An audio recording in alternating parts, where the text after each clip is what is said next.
E aí, abençoados, tudo bem com vocês? Eu sou o professor Ray Lopes, professor de artes, e hoje nós falamos aí com a turma do 6º ano do Colégio Ligírio Ferreira Lima, no distrito de Espantagado, em Queimadas, na Bahia. Bom, pessoal, nas aulas anteriores nós falamos aí sobre arte e memória, certo? E hoje, para continuar a nossa aula sobre arte e memória, nós vamos falar um pouco sobre os materiais que são utilizados aí nas artes visuais, certo? Geralmente os materiais utilizados aí pela artista Sônia Gomes, já que nós falamos aí sobre a arte de Sônia Gomes, então nós vamos falar hoje sobre os materiais que são utilizados aí pela artista Sônia Gomes para produzir os seus trabalhos. Bom, então pega o seu livro aí, abre aí o seu livro na página 56 para que a gente possa dar início então à nossa aula de hoje. E não esquece, se você está aqui pela primeira vez em nosso canal, se inscreve no canal, clica no sininho para receber as notificações e dá aquele joinha em nosso vídeo. Vamos lá então, pessoal, página 56 do seu livro Telares de Artes do 6º ano e vamos para a nossa aula de hoje. Bom, Sônia Gomes, ela utiliza vários materiais, certo? Nem sempre são materiais comuns em suas obras de arte, já que por muito tempo os artistas eles privilegiaram outros tipos de materiais, como a tinta a óleo, o mármore e o bronze. E ao optar por materiais perecíveis como tecidos, rendas e bordados na produção de seus trabalhos, Sônia Gomes ela transforma esses elementos do cotidiano e cria significados diferentes, né, e originais para eles. O tecido é um dos materiais utilizados pela artista, né? O tecido é basicamente o resultado do entrelaçamento de fios ou de fibras. Hoje existem, na verdade, muitos processos mecânicos e automatizados para fabricar tecidos, mas a forma mais tradicional de produzi-los é manualmente, com a ajuda de um tear, que é um aparelho para a produção de tecidos, em geral feito de madeira, certo? Para criar a estrutura, né, de um tecido, um conjunto de fios do mesmo tamanho, ele é preso e esticado longitudinalmente no tear, né, formando aquilo que nós chamamos de urdidura. Depois, outro conjunto de fios chamado de trama é entrelaçado no sentido transversal da urdidura, em um movimento que dá origem então ao tecido. E aí a gente tem a imagem que mostra esse esquema, que vocês também têm aí no livro de vocês, certo? Na página 56, que é o esquema que mostra aí um tear manual. Então observe aí que nós temos aí a trama, que é essa linha que representa aí a parte azul, certo? E que vai sendo entrelaçada, né, entre uma linha e outra, uma por cima, outra por baixo, uma por cima, outra por baixo, fazendo aquela, digamos assim, o esquema de tecelagem, fazendo o entrelaçamento então desses fios, certo? Bom, você já reparou que já parou para pensar, por exemplo, que o tecido ele está presente em nosso cotidiano, né? Que eles são utilizados não só em roupas, mas em cortinas, em toalhas, lençóis, cobertores, entre vários outros utensílios e objetos que nós utilizamos no nosso dia a dia. Nós podemos dizer, por exemplo, que a função inicial do tecido é cobrir e proteger alguém ou alguma coisa, né? As roupas podem nos proteger, por exemplo, do frio, né, como uma segunda pele, enquanto as capas, os revestimentos protegem os objetos e os móveis, além de protegerem, né, e encapuzar. No entanto, eles podem também transmitir histórias, pensamentos, sentimentos em suas muitas expressões e apresentações, né, em formas de tapete, ou de bordados, ou de tapeçarias, ou de rendas, né? Se nós considerarmos, por exemplo, a costura como um passo inicial para o surgimento da tecelagem, do bordado, nós podemos afirmar então que essa técnica tem sua origem na pré-história, quando os homens pré-históricos eles usavam a união de peles de animais com fios de fibra e utilizavam como objetos para aquecer o corpo, né? E com o passar do tempo essas costuras começaram a utilizar ou ser utilizadas na verdade como adornos, né? Como enfeites, não exclusivamente como proteção para o corpo, mas para enfeitar o corpo, certo? Então os fios utilizados usados para tecido, eles são feitos de fibras, podem ser naturais né, de origem vegetal, animal ou mineral, e os fios podem ser também artificiais e sintéticos. Um exemplo de fibra natural de origem vegetal é o algodão, que é bastante utilizado na produção de roupas. Essa camisa que eu estou usando, por exemplo, é uma camisa produzida a partir do algodão. Já as fibras naturais de origem animal podem vir da secreção de glândulas de alguns insetos, como é o caso da seda, produzida a partir do casulo do bicho da seda, ou até mesmo da pele de animais, como é o caso da lã, retirada de ovelhas, utilizadas também para produzir tecidos.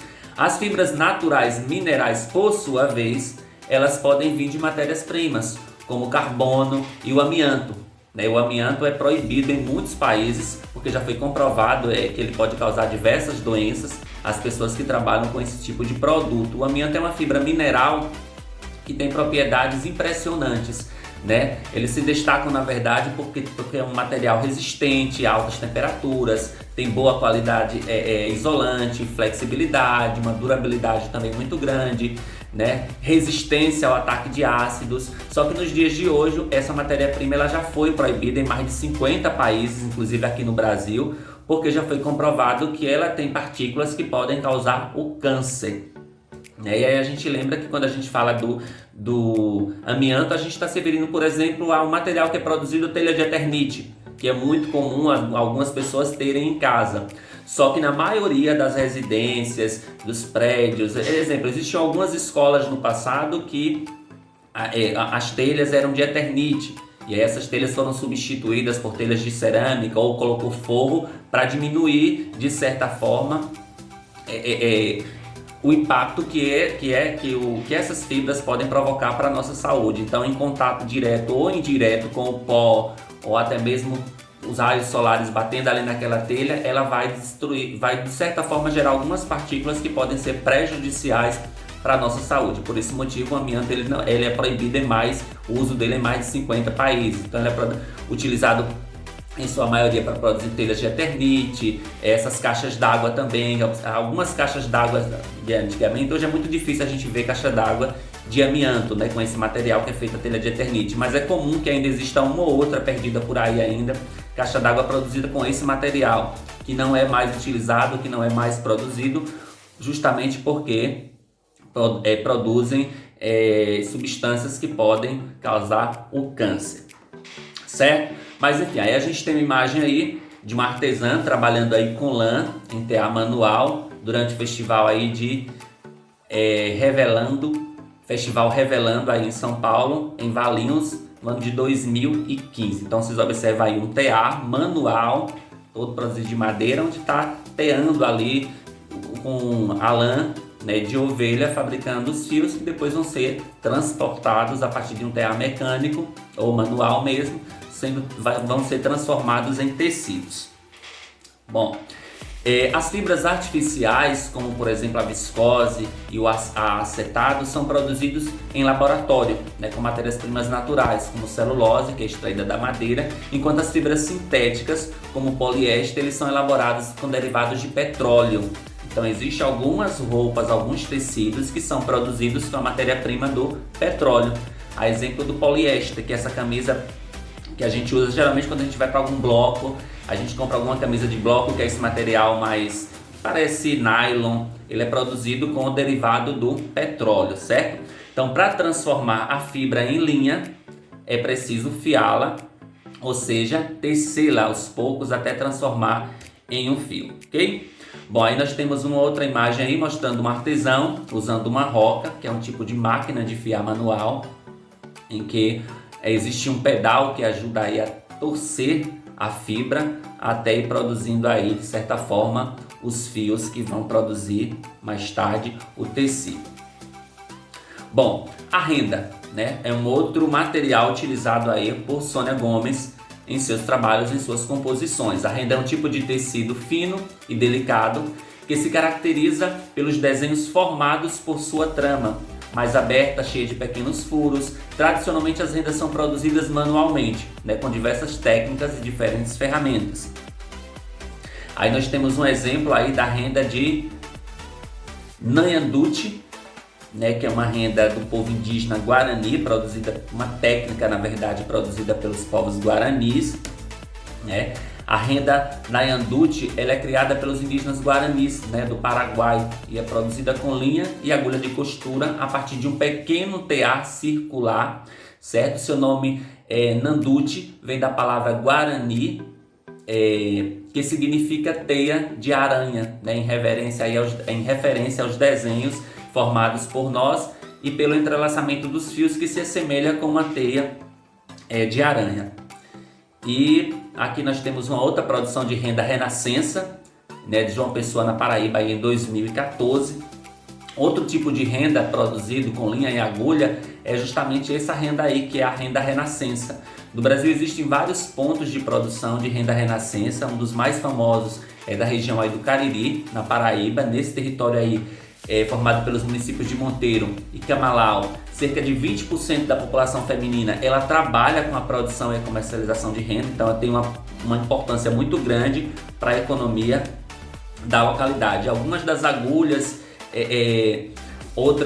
além das agulhas, na verdade, existem outras ferramentas que são usadas para fazer renda, que são os birôs, né? Um tipo de peso de madeira que dá nome, na verdade, de birôs, né?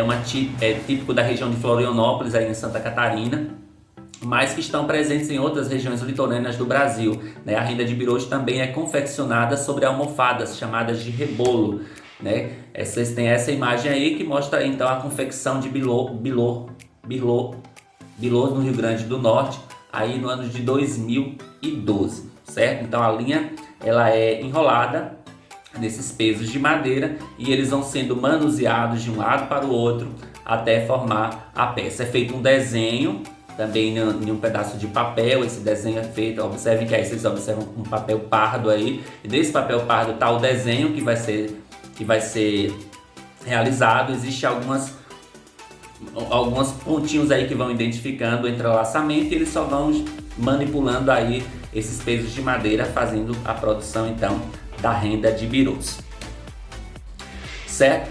O bordado, que é um outro tipo de material também utilizado por Sônia Gomes. O bordado é um tipo de decoração em tecido feito com agulha e linha à mão, ou pode ser feito também à máquina. A técnica surgiu durante a antiguidade entre os povos aí babilônicos e os povos egípcios, com o objetivo de ornamentar vestimentas. Posteriormente, durante a Idade Média, tornou-se bastante popular na Europa. Certo? Vocês têm uma imagem aí de bordado com uso de bastidor de madeira, né? Geralmente no bordado eles utilizam esse bastidor, que é feito de madeira, um círculo de madeira. Também pode encontrar alguns desses bastidores feitos de plástico, que é para dar uma estabilidade no tecido e você poder manusear com mais facilidade.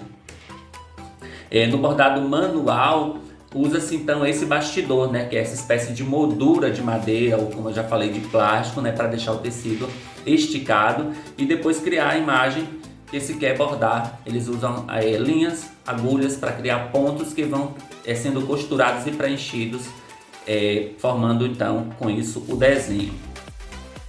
Os fios usados para bordar eles podem ser os mais variados, né, desde o algodão, a seda, o linho, a ráfia, até fios de ouro, de prata ou ainda fibras sintéticas como o nylon ou o acrílico e o celofane. Além de fios, no bordado podem ser usados também outros elementos como lantejoulas, canutilhos, pérolas, pedras preciosas, contas de vidro ou de madeira, sementes, conchas, entre muitos outros elementos que podem ser utilizados. Então o bordado ele não é exclusivamente feito a partir de linhas. Ele pode ser a junção de linhas e outros elementos, ou pode ser um bordado só com lantejoula, pode ser um bordado só com canutilho, pode ser um bordado só com pedras preciosas. Vai depender muito da composição e do artista que está produzindo, certo? Aí nós temos uma outra imagem mostrando aí uma mulher bordando aí na Associação de Inclusão Social, Bordadeiras de Penedo, aí em Penedo, em Alagoas, no ano de 2010. Nessa aí a gente observa apenas o uso de linhas de diversas cores, produzindo aí sem... a gente não vê aí, nessa imagem, a gente não está vendo aí o bastidor. Então o bordado ele não é exclusivamente feito com uso de bastidor. O bastidor é muito comum dentro do bordado, mas existem alguns artistas, a depender também do tamanho do bordado, que não vai estar dando para você estar colocando ali um bastidor, né? Porque o bastidor ele vai ter ali uns 20, 30 centímetros de diâmetro. Se a sua projeção for maior, você não vai ter um bastidor maior que isso, dificilmente a gente vai encontrar. Então elas acabam bordando na mão mesmo, sem a utilização do bastidor, vai esticando o tecido com a própria mão. Aqui nós temos um outro bordado, com fios de ouro. É muito comum em vestimentas, por exemplo, de padres, a gente encontrar algumas vestimentas bordadas com fios de ouro. Muito comum mesmo, em vestimentas de padre, nas batas, aquelas batas que os padres utilizam durante as celebrações, que eles utilizam algumas dessas vestimentas com fios de ouro. E aqui o bordado feito à máquina, que é muito utilizado hoje para bordado de roupas de criança, de enxoval de bebê, toalhas. É comum a gente ver já algumas lojas, alguns locais que tem a máquina de bordar, né, que borda, você faz o desenho do computador e a máquina faz a projeção do desenho, tudo computadorizado, né, bem mais moderno, bem prático. Bom, atualmente o bordado ele tem conquistado então cada vez mais espaço entre artistas contemporâneos que muitas vezes se apropriam de elementos desse processo artístico e se divertem para criar outras obras de artes também. E aí a artista Rosana Paulino, que se apropria dos materiais típicos do bordado, como os bastidores, por exemplo, para criar obras que discutem questões relacionadas à violência contra a mulher, ao preconceito e ao papel da mulher na sociedade. Então essa artista Rosana Paulino, ela se utiliza então dos bastidores, que são utilizados geralmente no bordado, para fazer suas composições, né, artísticas. E as composições dessa artista geralmente ela faz críticas à violência que a mulher sofre dentro da nossa sociedade. Aí vocês têm aí duas imagens aí das obras de bastidores de Rosana Paulino, a imagem transferida sobre tecido, bastidor e linha de costura. Ou seja, ela pega um pedaço de tecido, ela vai transferir ali a imagem de uma pessoa e depois vai utilizar aí o bordado, o bastidor, vocês estão vendo que é esse círculo de madeira, e vai utilizar a linha de costura. Aí vocês veem que ela fez o bordado dela com linha de costura na boca, na primeira imagem, e nos olhos, representando a violência, as mulheres que ficam caladas, que sofrem caladas muitas vezes, as mulheres que fingem que não vê o sofrimento, o seu próprio sofrimento, que tapa os olhos para dentro da sua própria realidade, com medo de ser prejudicada, com medo de ser perseguida, com medo de ser ameaçada. Então ela faz essa referência a todo o sofrimento, a essa violência que as mulheres sofrem em nossa sociedade. Então o seu trabalho Bastidores, ela mostra muito desses problemas que a mulher vem sofrendo dentro da nossa sociedade, certo? Bom, e agora nós vamos tecer com papel, a nossa proposta de atividade de hoje. E para entender melhor como a ordidura, né, e a trama dão origem ao tecido, que tal experimentar então tecer com papel? Você vai precisar com isso folha de ofício, ou folha de cartolina, ou folha de papel cartão em cores diferentes, né, preferência 2 cores, régua, lápis preto, tesoura sem ponta, de ponta arredondada e cola. Certo? Esse é o material que a gente vai precisar para fazer a nossa proposta de atividade de hoje da aula de artes. Aqui vocês têm um esquema passo a passo que vocês têm no livro de vocês também aí na página 58. Vocês podem acompanhar o passo a passo. Vocês vão escolher aí cor de papel, né, para começar. Aí nas imagens a gente tem a cor azul e a cor verde, né, que será feito a trama. Para realizar aí a trama, vocês vão desenhar, fazer listras de 2 centímetros aí, ou na largura da régua, vocês escolhem como fica melhor. Vão recortar como está nessa imagem aí, na imagem 2, certo? Na figura azul aí, vocês vão recortar, não recortar toda a tira, vocês vão deixar uma parte em cima na lateral, e depois vai sair entrelaçando, né, a trama verde, uma sim, uma não, fazendo um xadrez, até terminar, fazer toda a composição da trama, certo? Ao finalizar a trama de vocês, até selagem de vocês com papel, vocês vão me enviar a fotografia, certo? Vocês vão enviar lá no meu PV a fotografia então da trama que vocês produziram. Ah, professor, não tem um papel de 2 cores. Pronto, mas você tem 2 folhas de ofício em casa? Pega uma folha de ofício, deixa ela toda branca, pega a outra, pinta. Se você tiver lápis de cor, você pinta. Se tiver lápis de cera, pinta. Se tiver tinta guache também, faz alguns rabiscos aí nesse papel. O importante é você ter 2 papéis de cores diferentes, certo? Você pode utilizar também folha de jornal, uma folha de ofício e uma folha de revista. A composição você vai identificar como você vai fazer, certo? Eu vou deixar um vídeo aqui bem curtinho para vocês só verem o passo a passo também, como vocês podem estar realizando a composição aí dessa tecelagem com papel. Acompanhe aí no vídeo, certo? Realize a atividade e não esquece de mandar lá no meu PV. Um abraço no coração, até a nossa próxima aula, fiquem com Deus. Bom pessoal, vamos lá então. Para produzir uma trama como essa, nós vamos precisar então de 2 folhas de cores diferentes. Ah, professor, eu não tenho 2 folhas de cores diferentes. Você pode pegar uma folha branca e você pode passar um giz de cera, com giz deitado, fazer traços verticais. Você vai escolher como você vai pintar a folha para deixar, na verdade, 2 folhas com cores diferentes. Bom, feito isso, com as 2 folhas em mãos, você vai fazer o quê? Você vai pegar uma régua. Você vai medir de 2 em 2 centímetros. Ou você pode pegar e colocar na largura da régua, que vai dar praticamente a mesma proporção. Então você vai pegar a folha no sentido horizontal, coloca a folha no sentido horizontal e vai traçar ela até o final no sentido vertical, de cima para baixo, como vocês estão vendo aqui na ilustração. Feito isso, o que é que vocês vão fazer? Bom, vocês vão recortar as tiras que vocês vão utilizar para fazer a trama, né? Recortou essas tiras, você vai pegar outra folha, né? Essa aqui no caso a minha folha azul, e eu vou mais uma vez agora fazer os traçados, só que agora no sentido horizontal. Primeiro eu vou fazer uma linha no sentido vertical, né? De cima para baixo, com a folha deitada, no caso na posição paisagem. Vou traçar uma linha de 2 centímetros na largura da régua.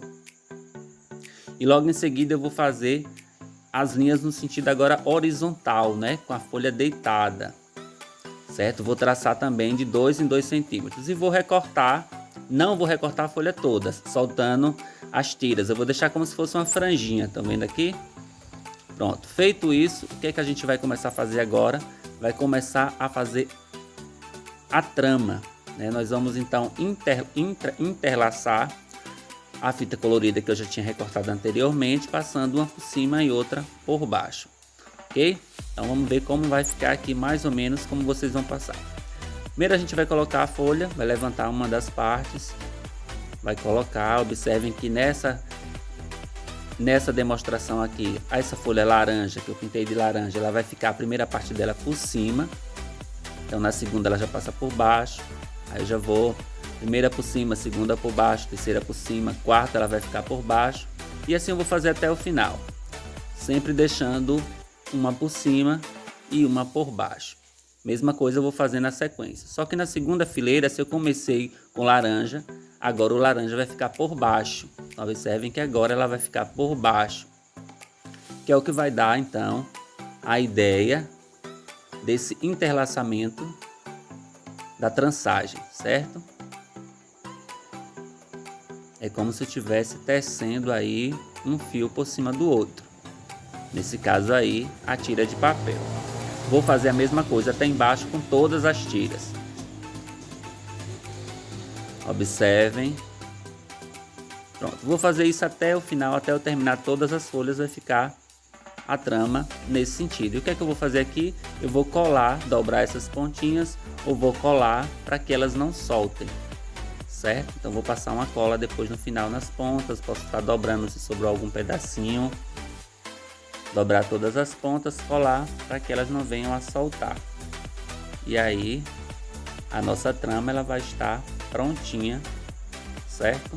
Então é isso pessoal, até nossa próxima aula e não esquece de fazer atividade e me enviar no PV.